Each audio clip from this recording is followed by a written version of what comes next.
Hey guys, this is Ada. I'm coming in to do a video today, and most of you know me from talking about supplements and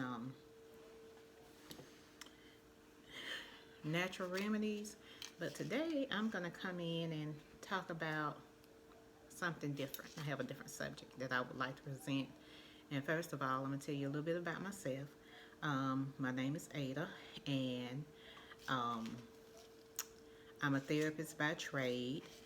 My educational background, I have a master's in marriage and family counseling, and I've worked 7 years in the field of um, as a therapist.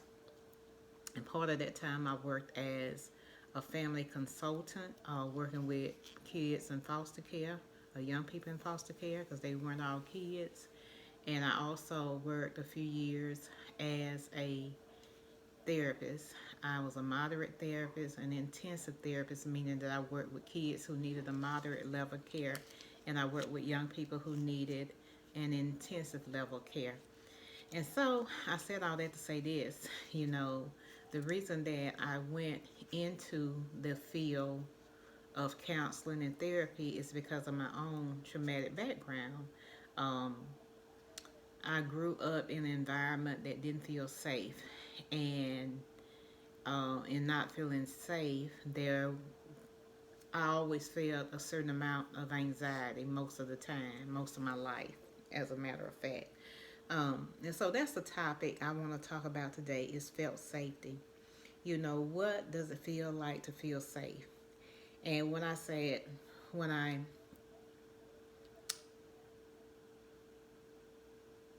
feeling safe, describing physical safety, emotional safety.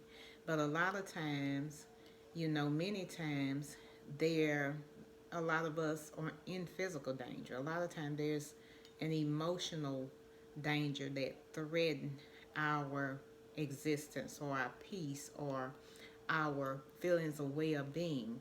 And in not feeling safe, we don't go on to accomplish all that we were put here to accomplish.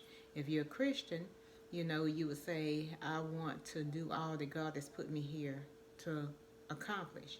If you are not a Christian, you may say that I want to, reach a higher level of consciousness, and I would like the people that have the good energy or good vibes around. Well, how do we determine good vibes, or how do we determine what feels right when you have a traumatic background? Because what may feel right may not necessarily be right. Does that make sense? And so when talking about felt safety, you know, when you feel safe in an environment, you function at your best.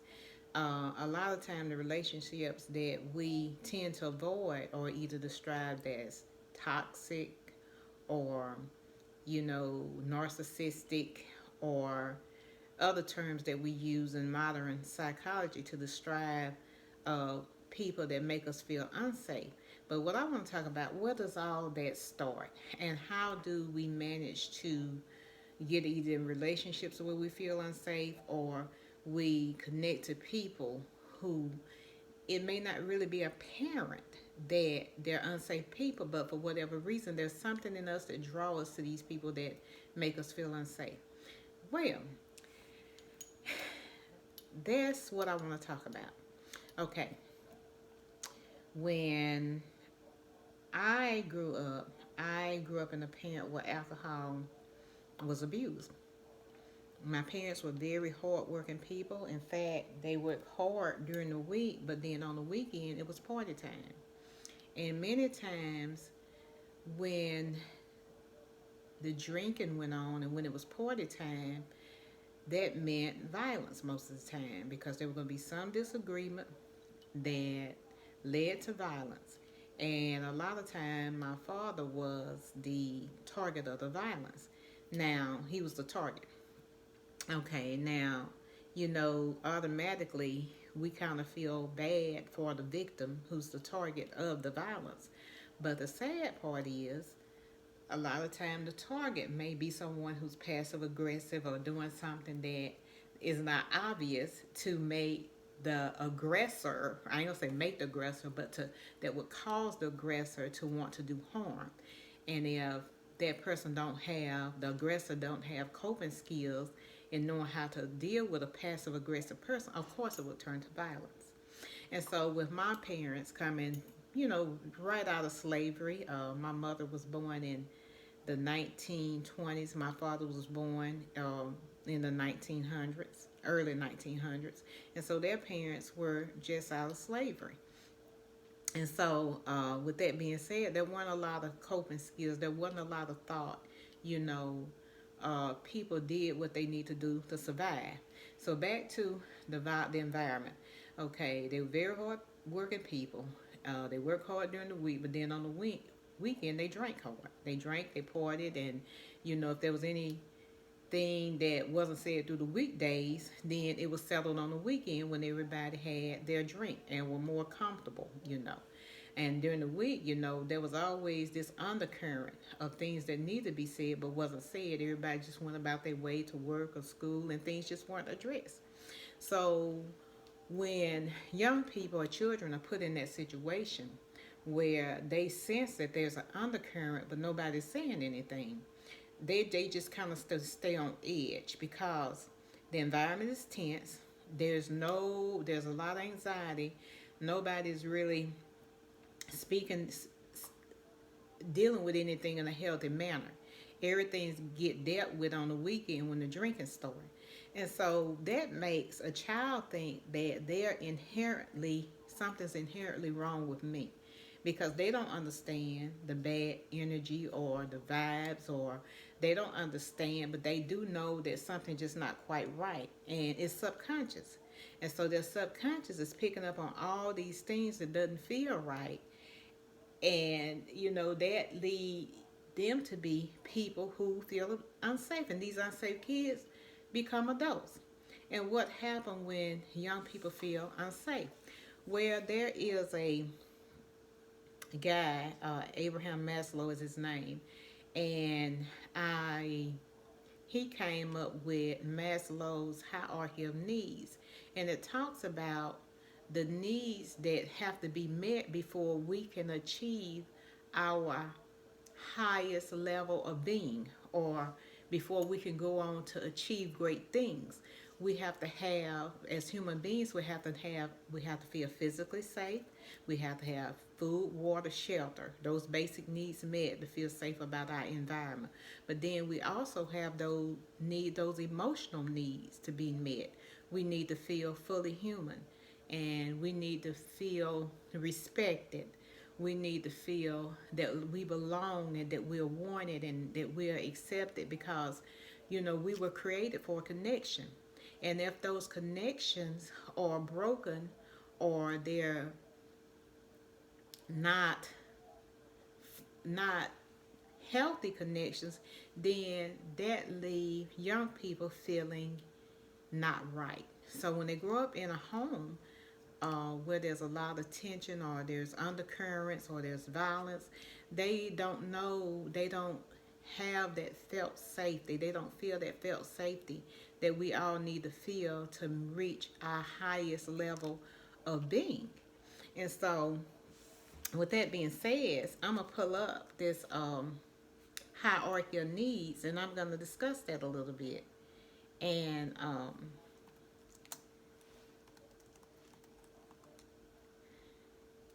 I'm going to continue to discuss how I felt as a child, being a sensitive child, and being a person who internalized things, and not feeling safe for me led to a lot of anxiety. Even when I wasn't at home, and when I went out, there was always this feeling of not being quite right, not being quite good enough, for lack of a better term. When I was around other kids, I kind of felt like that I just wanted to disappear. I didn't want to be seen. I just wanted to stay out the way. and not be heard and just kind of make my way quietly, and not be called out, because that was that shame of just knowing that something's not right, I'm different. And why did I feel that way? Well, if you go back to the home life and all the domestic violences that occurred on the weekend and some of the emotional and mental stuff that occurred during the week, well, there was no way to feel safe. There was no way to have that emotional safety. Um, and there was no way to have the physical safety because everything was being threatened. There was always this undercurrent during the week and that felt threatening. And then on the weekend, there was this outright violence that felt threatening. So there was no way to feel safe. So all I want to do is not be seen or not be heard. Just kind of make my way quietly and anxiously to wherever. So while people were excelling at school at a young age, I'm trying to survive. And I'm sitting there thinking or planning, how will I escape? And this is not even conscious, this is subconscious. So I'm just totally not there while the teacher's teaching. I'm just, kind of dissociating. Yeah, dissociating. So I said all that to say this. We have to feel safe. And as adults, we go on to recreate the situation that we grew up in. And a lot of times, if that situation wasn't healthy, we create what's familiar to us. So that's why I kind of wonder when people say bad vibes or this, what are you saying? Are you saying people that feel different from what you grew up in? Or are you saying that, what do you mean? And I know that most people, when they say bad vibes or good vibes, it means their feelings toward a person or a person. If the person doesn't feel right to them, then I guess they would call it bad vibes. But anyway, we typically draw to what's familiar unless we've done our work and we've worked on our healing, or we're working on our healing. We tend to draw the type of people that we were connected to as children. And if those people weren't healthy, then of course we're going to attract to people who are not so healthy until we do our own internal work and become conscious. So in this Maslow hierarchical needs that I keep, discussing and trying to pull up, it talks about the first thing we have to have met is our psychological needs. And those needs would include I'm sorry. Okay. Trying to find a bigger copy. Hold on, guys. Okay. First, we have to have the physiological needs met, which is food, drink, oxygen, temperature regulation, elimination, rest, activity, sex. Then the next thing we have to need as human beings to feel safe is protection from potential dangerous objects or situations, physical ailments, threats, physical and psychological. Okay, those safety needs would be what would be potential danger, violence. Okay, what would be a threat psychological? Being emotional neglected, or a child not being coddled or being treated like a child, being put in an adult situation that threatened the safety of kids psychologically. So that's what safety needs, that when those safety needs are unmet, they can't go to another level. The first needs that have to be met are the physiological needs, which is the, food, drink, oxygen, what we all need to live. And then the next needs that have to be met is the safety needs. And so everything builds upon everything. Okay, and then the love and belongingness. We were designed for connection, so receiving and giving love is part of who we are as human beings.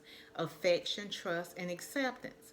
Affiliating, being part of a group of family, friends, and work. So if you don't get that need of acceptance in your family of origin, you can't go on to the esteem needs.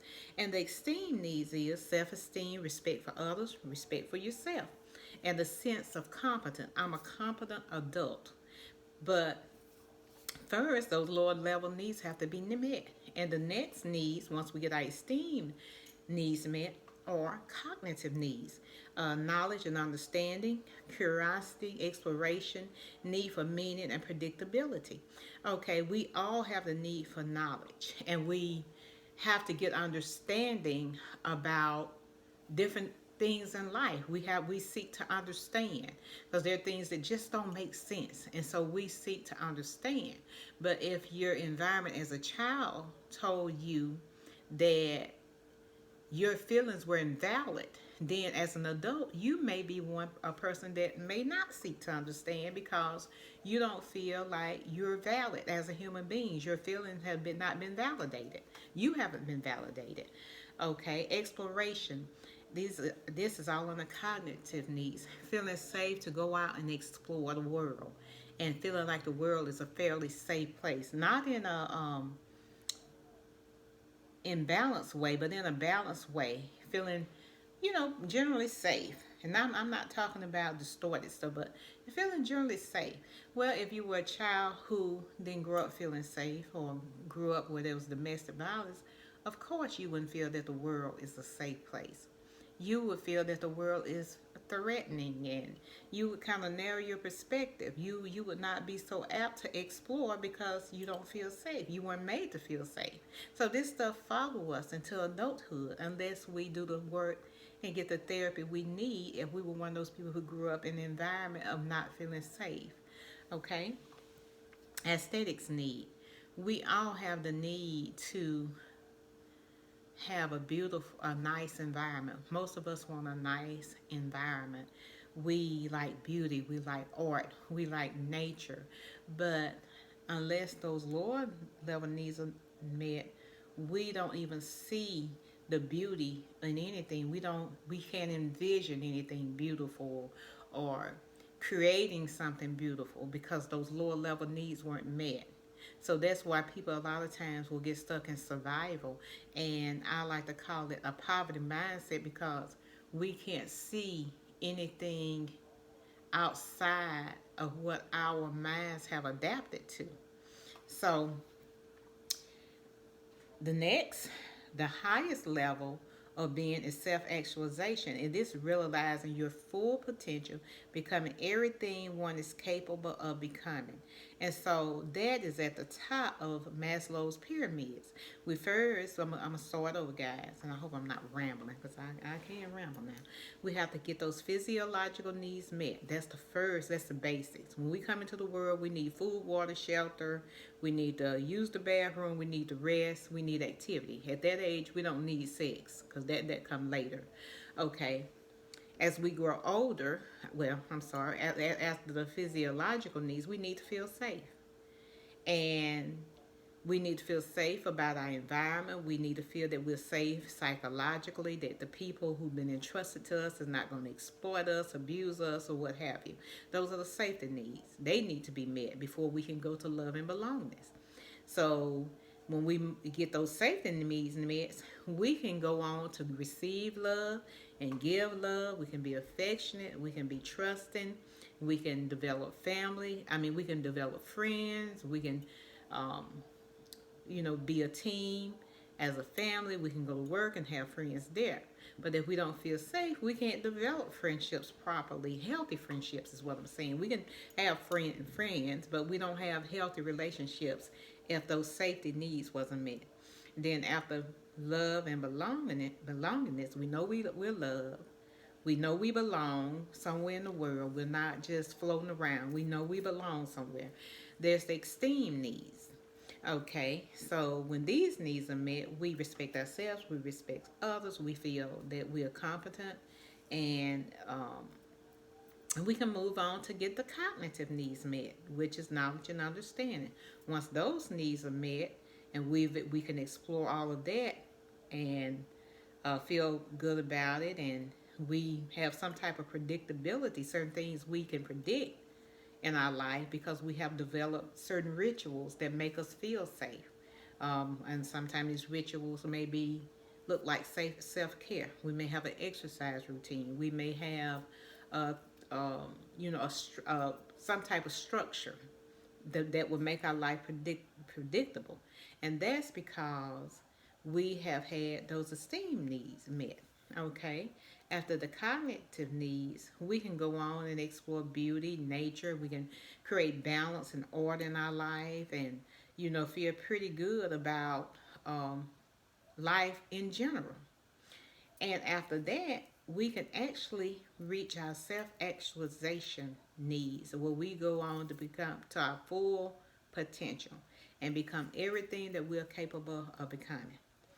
So I said all that to say that this, until we feel safe, we can't meet any of those higher level needs.